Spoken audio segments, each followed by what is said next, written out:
দুই, যুবসাথীরা যারা টাকা পাচ্ছেন আরো যদি অ্যাপ্লাই করেন পাবেন, এবং আপনাদের চাকরির সন্ধান করে দেওয়ার দায়িত্ব আমাদের।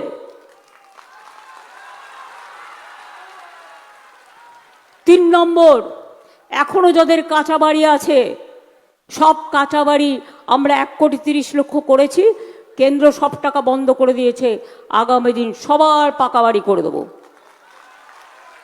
আমি বললে কথা রাখি, আগেরবার বলেছিলাম লক্ষ্মীর ভাণ্ডার, স্বাস্থ্যসাথী, দুয়ারে সরকার, স্মার্ট কার্ড সব কিন্তু করে দিয়েছি।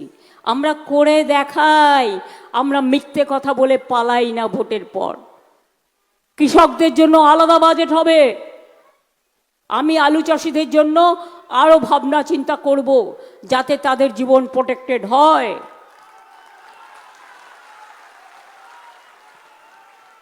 আপনারা আলু না, এবারে 30-40% আলু বেশি জন্মেছে, খুব ভালো। লক্ষ্মী ঘরে ঘরে